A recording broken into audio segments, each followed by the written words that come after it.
ఏంటి ఎన్నిసార్లు కాల్ చేసినా లిఫ్ట్ చేయవు? అయినా కాల్ చేస్తే మాట్లాడుతూ మాట్లాడుతూ హోల్లో పెట్టావు.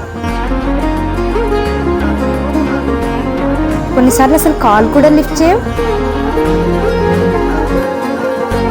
అడిగితే ఫ్రెండ్తో మాట్లాడుతున్నా అంటావు. నీకు నేను కావాలా లేక మీ ఫ్రెండ్ కావాలా? మనం ఎప్పుడు ఇలాగే కలిసి ఉంటాం కదరా.